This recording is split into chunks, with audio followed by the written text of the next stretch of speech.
On the morning of October 17, 1978, Michael Patterson crouched in the cramped attic of a three-story brownstone on Massachusetts Avenue in Washington, District of Columbia, running his fingers along a maze of cable wires that had no business being there.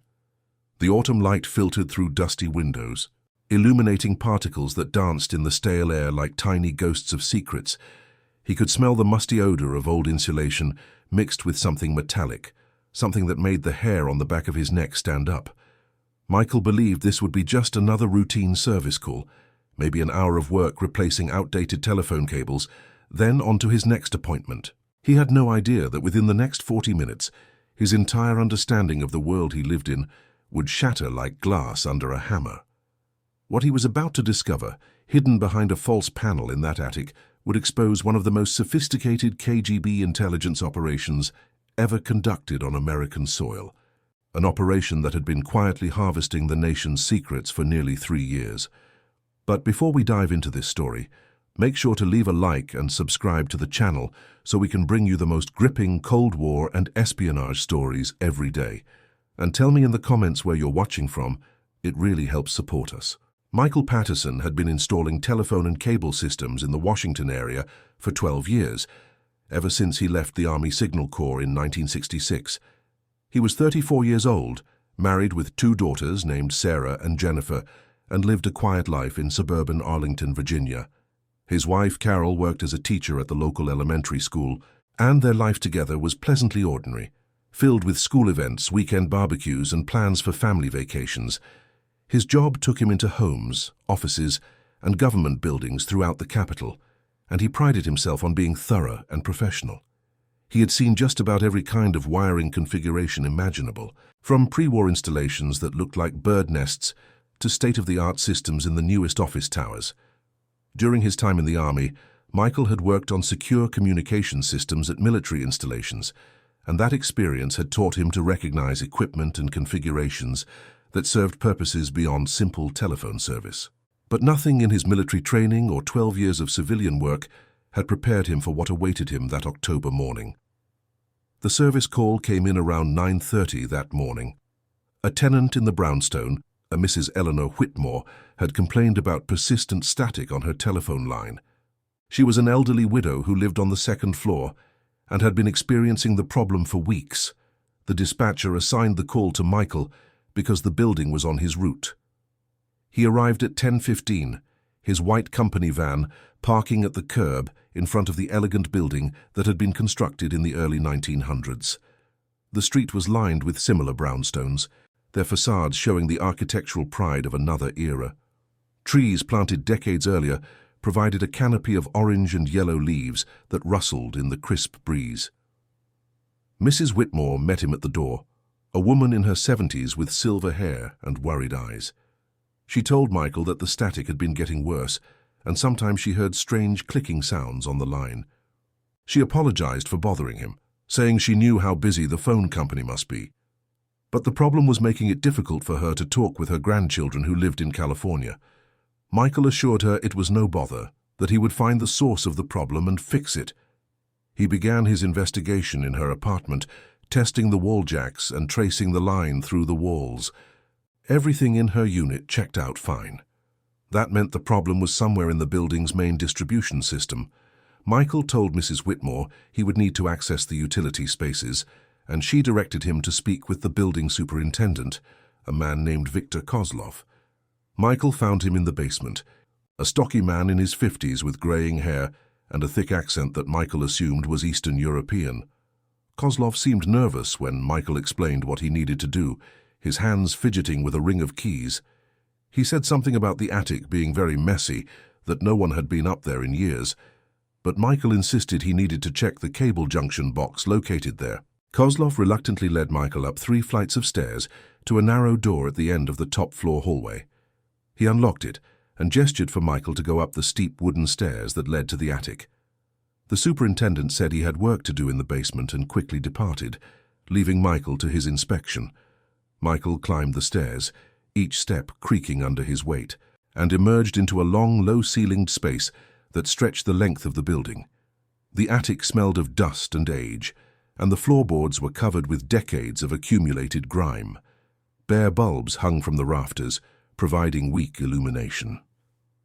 Michael made his way to where the main telephone cables entered the building from the street. He found the junction box mounted on the brick wall near a small window. Using his flashlight, he began tracing the various cable runs, looking for any signs of damage, corrosion, or improper connections that might explain the static Mrs. Whitmore was hearing. Everything appeared normal at first, but then his flashlight beam caught something that didn't belong. Behind the junction box, partially hidden by shadow, he saw additional cables that definitely weren't telephone company equipment. They were newer, the insulation a different color, and they ran at an odd angle toward the far end of the attic. Michael's curiosity was piqued. In his years doing this work, he had encountered plenty of unauthorized installations, usually tenants who had tried to split cable lines to avoid paying for additional service. But something about these cables bothered him. They were too professional, too carefully installed. He followed them across the attic, stepping carefully over old boxes and forgotten furniture, covered with dusty sheets. The cables led to a section of the attic wall that looked like it had been modified. There was a panel, about 4 feet square, that appeared to be covering something.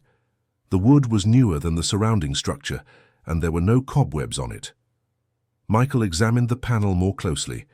It was held in place with screws that showed no rust, which meant they had been installed relatively recently. He could feel his pulse beginning to quicken. This was strange, very strange. He considered calling his supervisor, but what would he say? That he found a panel in an attic. He decided to open it and see what was behind it. Using his screwdriver, he carefully removed the screws, setting them aside on a nearby beam. The panel came free, and Michael lifted it away. What he saw made his breath catch in his throat. Behind the panel was a small enclosed space, maybe 3 feet deep, that had been carved out of the attic wall. Inside was equipment unlike anything Michael had ever seen in his years working with communications systems. There was a metal rack holding electronic devices with dials, switches, and small lights that blinked in patterns. Cables ran from the equipment up through the ceiling toward the roof, but what dominated the space was an antenna system, a sophisticated arrangement of metal rods and wires that had clearly been mounted on the roof directly above, with the feed lines running down through the attic structure to the equipment rack.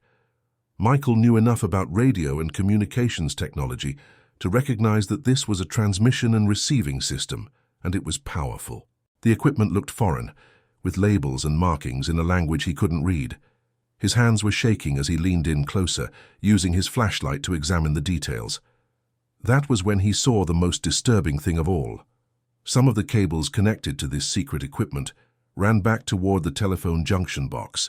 Someone had spliced into the building's telephone system and was routing those signals to this hidden transmitter.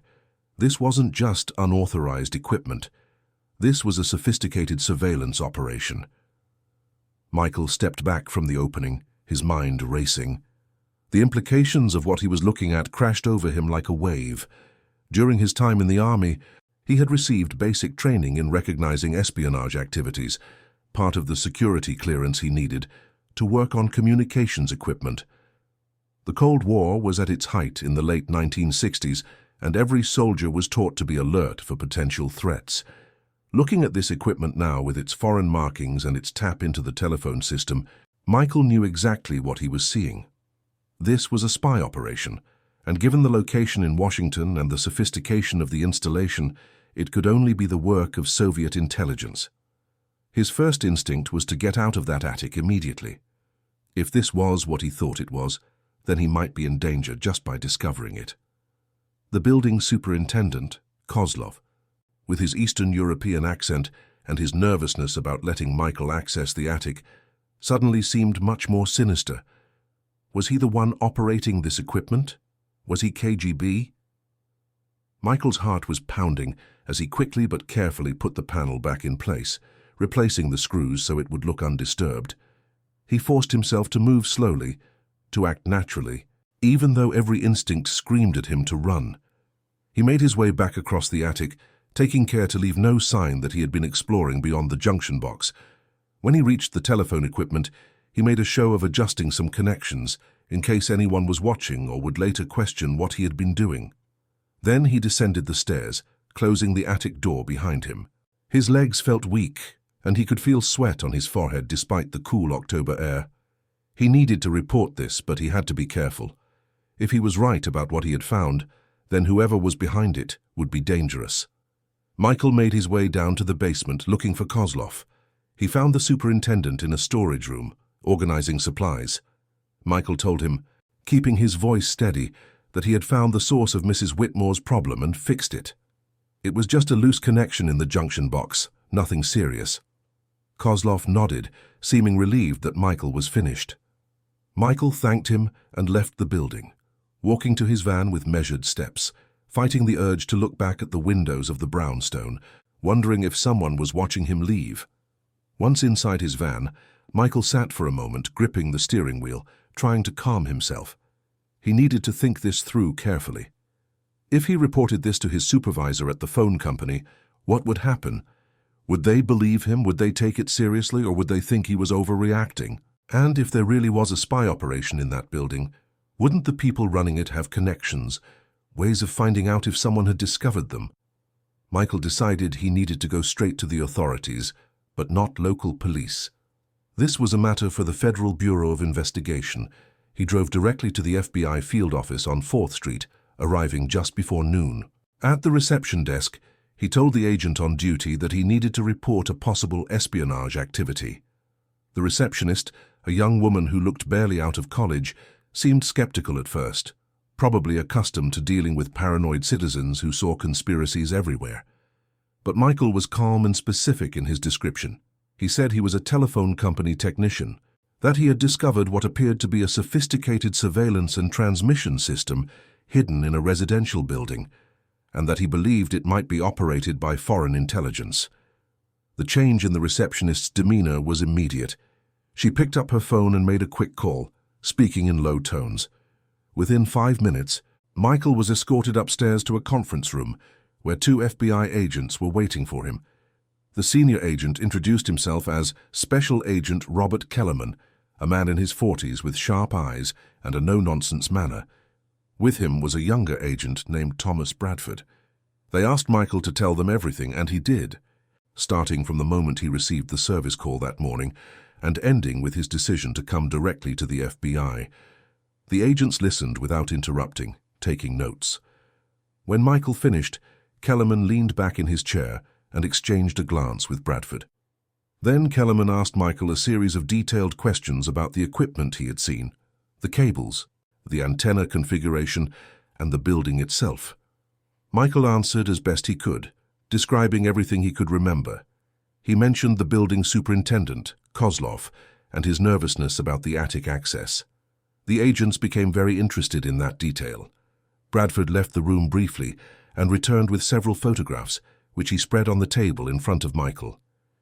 Bradford asked if any of these men looked like the superintendent he had met. Michael studied the photos carefully. They showed various men, most appearing to be in their 40s or 50s, all with Slavic features. On the third photo, Michael stopped. He pointed to the image of a stocky man with graying hair. That was him, he told the agents. That was Kozlov. The 2 FBI agents exchanged another significant look. Kellerman told Michael that the man he had identified was actually named Viktor Sokolov, and he was a known KGB operative who had been under FBI surveillance for over a year. The Bureau had suspected he was involved in intelligence activities, but had never been able to determine exactly what he was doing or where his operational base was located. Michael felt a chill run through him. He had been right. This was a real Soviet spy operation, and he had just stumbled into the middle of it. Kellerman told Michael that what he had discovered could be extremely important to national security. The FBI would need to investigate the site immediately, but they had to do it carefully. If Sokolov and his handlers realized they had been discovered, they might destroy evidence or flee before the Bureau could determine the full extent of the operation and who else was involved. They needed Michael's help. Over the next several hours, Michael worked with the FBI agents and technical specialists to plan how they would access and document the hidden equipment without alerting Sokolov. The plan they developed was straightforward. Michael would return to the building the following day under the pretext of conducting a follow-up inspection to ensure the static problem was fully resolved. While he was there, an FBI surveillance team would be positioned nearby, ready to move in if needed. Michael would gain access to the attic again, and this time he would be equipped with a small camera to photograph the equipment and any documents or labels that might be present. The next morning, October 18th, Michael returned to the brownstone on Massachusetts Avenue. This time he was acutely aware of everything around him. The FBI surveillance team was in place, watching from unmarked vehicles parked at various points along the street. Michael carried his normal tool bag, but hidden inside was the camera the FBI had given him, along with a small tape recorder in case he found anything worth documenting verbally. He knocked on Mrs. Whitmore's door first, explaining that he wanted to make sure her phone was working properly. She was delighted to see him and confirmed that the static was gone. Michael then went to find Sokolov. The superintendent seemed surprised to see him again. Michael explained, keeping his tone casual, that company policy required a follow-up visit on all service calls involving unusual static problems to make sure the issue was truly resolved. He needed to do a final check of the junction box in the attic. Sokolov's expression tightened, but he couldn't refuse without raising suspicion. He led Michael to the attic door again, unlocking it. This time, Sokolov said he would wait at the bottom of the stairs. Michael could feel the man's eyes on his back as he climbed up into the attic. Once in the attic, Michael moved quickly. He went to the junction box first and made a show of checking connections, knowing that if Sokolov came up to check on him, he needed to appear to be doing legitimate work. Then, when several minutes had passed, he made his way across the attic to the hidden panel. His hands were steadier this time, knowing that FBI agents were nearby if he needed help. He removed the screws again and opened the panel. The equipment was exactly as he remembered it. Michael pulled out the small camera and began taking photographs, making sure to capture every angle of the equipment, all the labels and markings, the cable connections, everything. He photographed the way the cables ran up through the ceiling toward the roof antenna. He photographed the splice connections where the system tapped into the building's telephone lines. The camera had a special film that worked in low light, and Michael made sure each shot was clear and well framed. As he was finishing the photographs, Michael noticed something he had missed the day before. There was a small metal box about the size of a shoebox tucked into the corner of the hidden space. He carefully opened it and found documents inside. They were typed on thin paper, and the text was in Russian, which Michael couldn't read. But there were also technical diagrams, drawings that showed the layout of telephone systems and lists of what appeared to be telephone numbers. Michael photographed every page, his hands moving with practiced efficiency, even as his mind raced with the implications of what he was documenting. Michael had been in the attic for nearly 40 minutes when he heard footsteps on the stairs. Sokolov was coming up. Michael quickly but carefully closed the metal box and returned it to its place. He replaced the panel, but he didn't have time to install all the screws. He managed to get 2 in place before the superintendent's head appeared at the top of the stairs. Michael immediately moved away from the panel, walking toward the junction box as if he had just been working there. He greeted Sokolov casually, saying he was almost finished with his inspection. Sokolov's eyes swept across the attic, and for a moment, Michael was certain the man knew something was wrong. The superintendent walked slowly across the space, his gaze moving over the shadows and corners. Michael forced himself to continue working at the junction box, testing connections with his voltmeter, making small adjustments. His heart was hammering in his chest, but he kept his hands steady and his expression neutral. After what felt like an eternity, Sokolov seemed satisfied.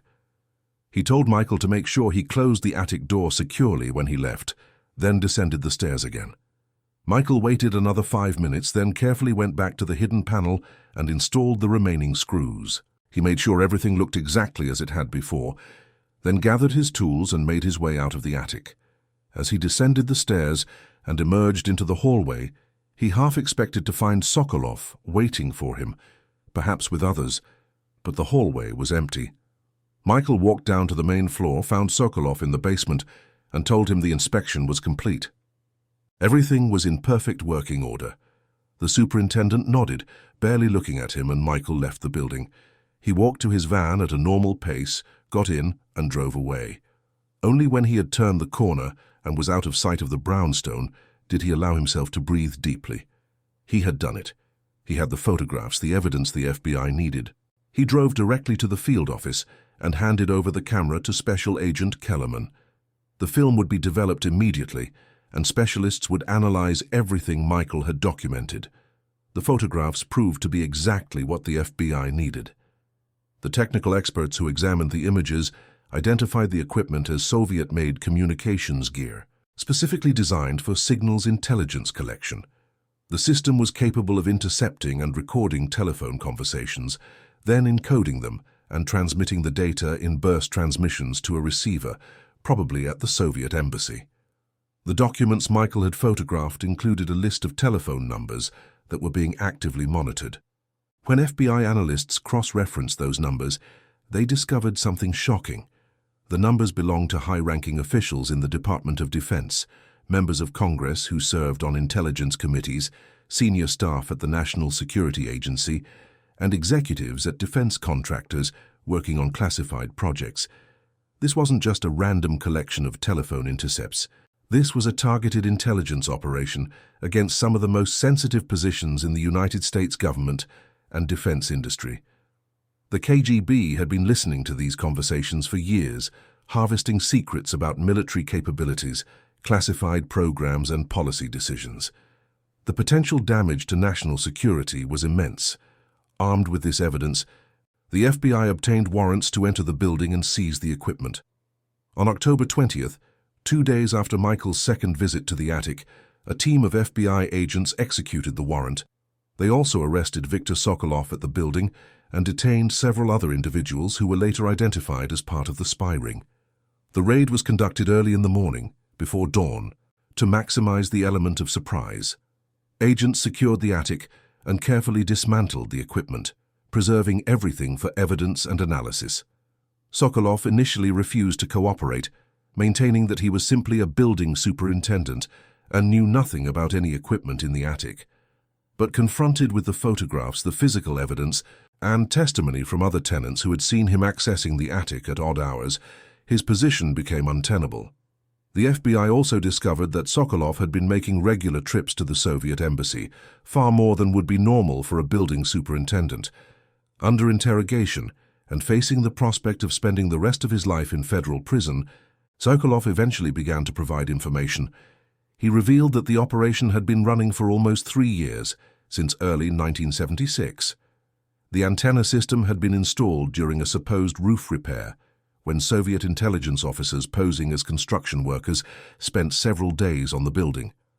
The equipment in the attic had been brought in piece by piece, disguised in ordinary boxes and cases. Sokolov's job had been to maintain the system, monitor the recordings, and periodically deliver encoded data disks to a handler who would then forward them to Moscow. He admitted that the operation had been enormously successful, providing the KGB with insights into American defense planning, weapons development, and intelligence operations. The FBI's investigation expanded rapidly over the following weeks and months. They tracked down everyone who had visited Sokolov at the building over the past 3 years, interviewing building residents, delivery people, repair workers, and anyone else who might have noticed suspicious activity.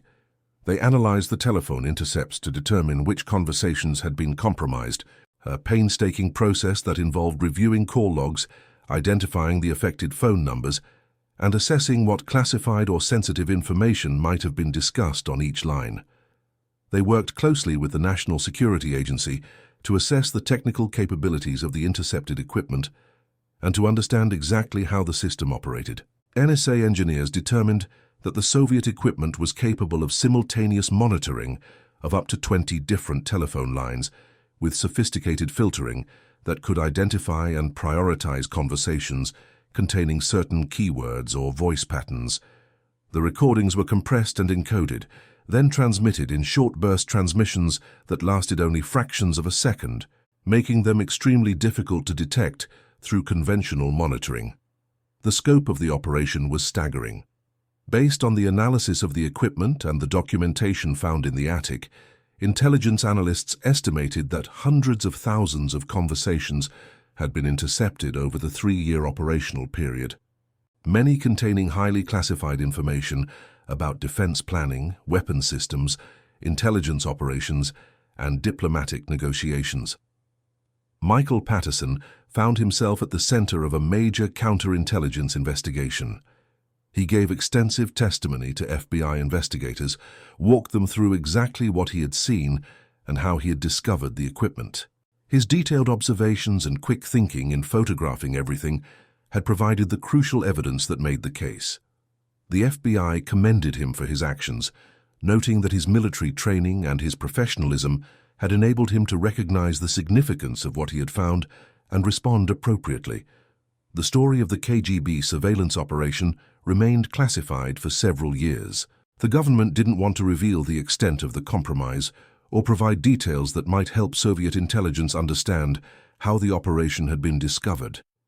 Michael was required to sign non-disclosure agreements and was told he could not discuss what he had found with anyone, not even his wife. He returned to his normal job installing cable and telephone systems, but the experience had changed him.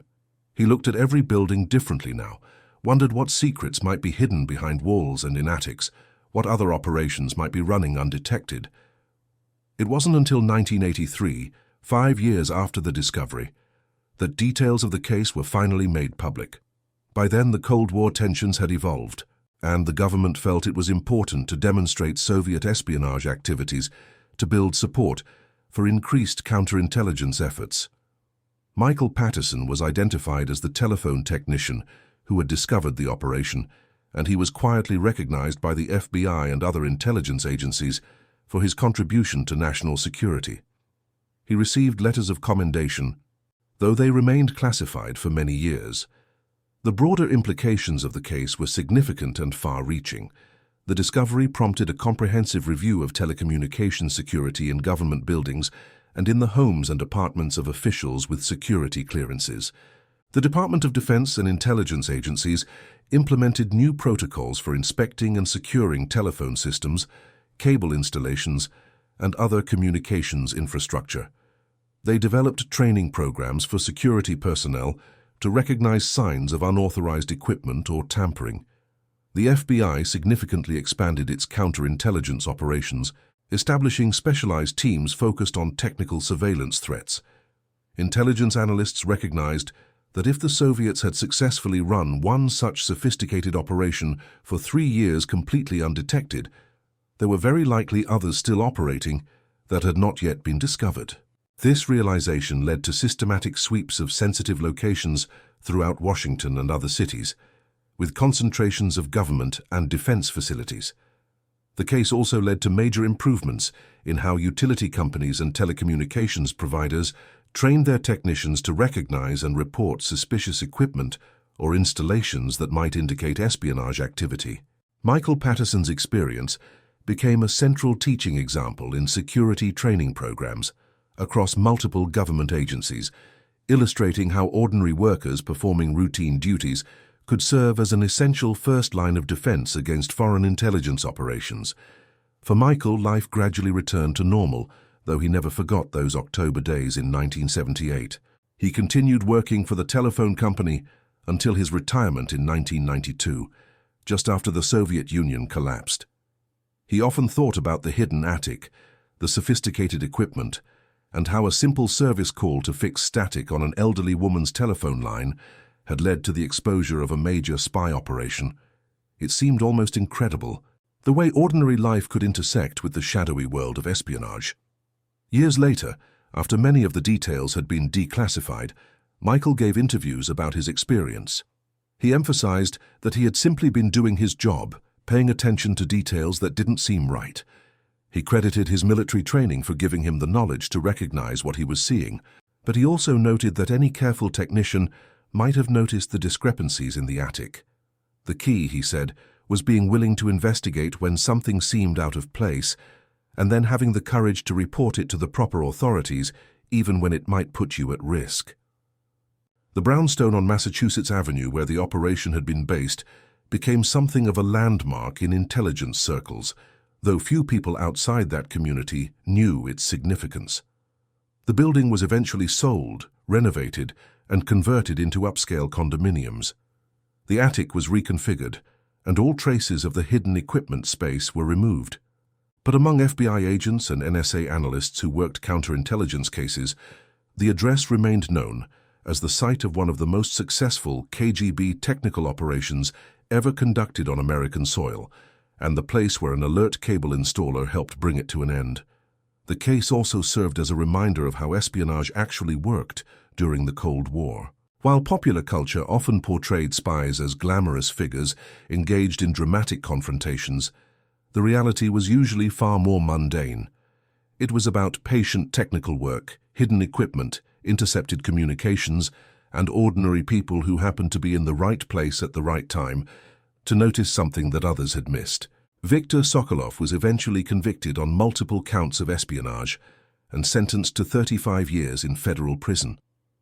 He was never part of any prisoner exchange and died in custody in 1994. Several other individuals connected to the operation were also arrested and prosecuted, though the details of those cases remained largely classified. The FBI determined that the operation had been run by the KGB's 16th Directorate, which was responsible for signals intelligence and communications interception. It was one of several similar operations that the Soviets had attempted to establish in the United States during the 1970s, though most of the others were discovered and shut down before they could operate as long or as successfully as the Massachusetts Avenue installation. In the decades since, as more Cold War secrets have been declassified, the full picture of Soviet espionage in America has become clearer. The KGB and GRU ran extensive operations, recruiting American citizens, placing illegals as sleeper agents, and establishing technical surveillance systems like the one Michael Patterson discovered. The United States conducted similar operations against the Soviet Union, creating a secret war of intelligence and counterintelligence that ran parallel to the visible political and military tensions of the era. Each side spent enormous resources trying to penetrate the other's secrets while protecting their own. Michael Patterson's discovery had an impact beyond just the immediate shutdown of one operation. It demonstrated that sophisticated technical surveillance could be detected if people remained alert and questioned things that seemed unusual. It showed that ordinary citizens doing ordinary jobs could play crucial roles in protecting national security simply by being observant and willing to report suspicious activity. The case became a model for how private sector employees, especially those working in telecommunications and utilities, could serve as an informal first line of defense against espionage. The equipment that was seized from the attic was extensively analyzed by American intelligence agencies. Engineers reverse-engineered the Soviet devices to understand their capabilities and limitations. This intelligence helped improve American communications security and also provided insights into Soviet technical capabilities. Some of the equipment was eventually placed on display at the National Cryptologic Museum near Fort Meade, Maryland, where it remains as a testament to Cold War espionage and the constant technological competition between the superpowers. For Mrs. Eleanor Whitmore, whose complaint about static on her telephone line had initiated the entire chain of events, the resolution was bittersweet. FBI investigators informed her that her phone had indeed been tapped, that her conversations had been monitored as part of the larger operation. While she herself was not a target, her line shared a trunk with several others that were being actively surveilled. She was shaken by the revelation that foreign spies had been listening to her conversations with her grandchildren, her discussions with friends, all the ordinary intimacies of daily life. The FBI assured her that nothing she had said was of intelligence value, that she had simply been collateral collection, but the violation of privacy was deeply disturbing to her. The incident highlighted one of the more troubling aspects of mass surveillance operations. While the KGB was targeting specific high-value individuals, their technical approach meant they were also intercepting the communications of countless ordinary citizens who happened to share telecommunications infrastructure with the actual targets. This wholesale collection of innocent people's private conversations raised ethical and legal questions that would become even more relevant in later decades as surveillance technology became more sophisticated and pervasive.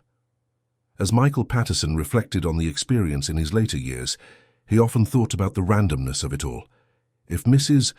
Whitmore had simply decided to live with the static on her line, if the dispatcher had assigned the service call to a different technician, if he had been less curious about the unusual cables in the attic, the operation might have continued for years longer.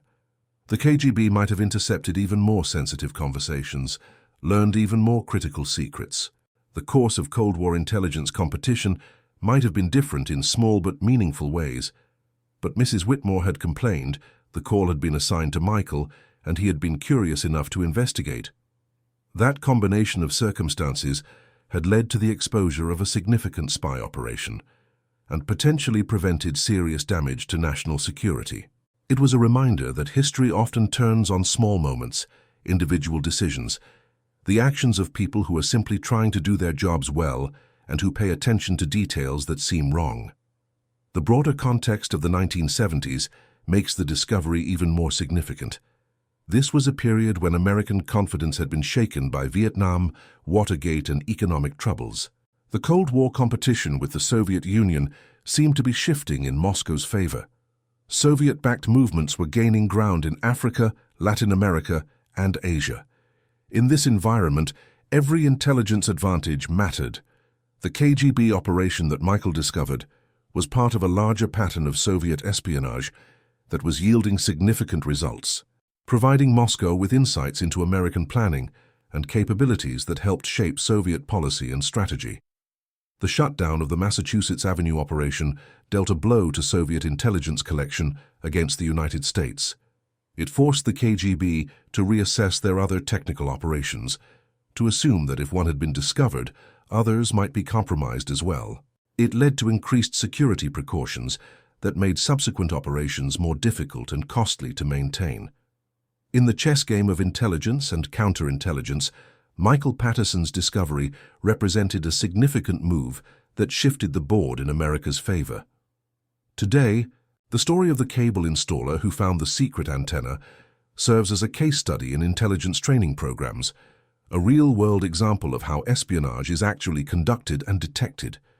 It illustrates the importance of technical security, the value of observant personnel in sensitive areas, and the need for proper reporting channels when suspicious activity is discovered. For those who work in telecommunications, construction, maintenance, and other fields that provide access to the infrastructure of sensitive locations, Michael Patterson's experience is a reminder to stay alert and to question things that don't seem right. The case also demonstrates the personal courage required to report potential espionage activity. Michael took a risk when he went to the FBI with his discovery. He didn't know how they would respond, whether they would take him seriously, or whether his report might somehow put him in danger. He made that decision because he believed it was the right thing to do, because his sense of duty to his country outweighed his concerns about personal consequences. That kind of civic responsibility, that willingness to act when action is needed, is essential to the functioning of any democratic society, especially when facing threats from adversaries who do not share democratic values. In the final analysis, the discovery of the KGB surveillance operation in the Massachusetts Avenue brownstone stands as one of the notable counterintelligence successes of the Cold War era. It was achieved not through sophisticated spy satellites or elaborate undercover operations, but through the alertness and professionalism of an ordinary American doing his everyday job. Michael Patterson's story reminds us that national security depends not just on intelligence agencies and military forces, but on the vigilance and responsibility of all citizens. Sometimes the most important discoveries are made by people who simply pay attention to the details, trust their instincts when something seems wrong, and have the courage to report what they find.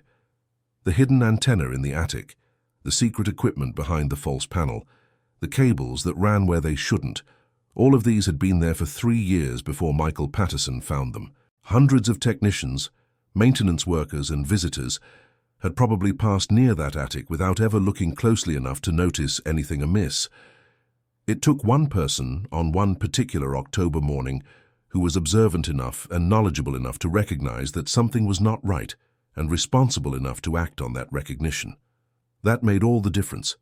And that concludes our story. If you made it this far, please share your thoughts in the comments. Don't forget to subscribe for more incredible stories and check out the video on screen. I'm sure you'll enjoy it. See you next time.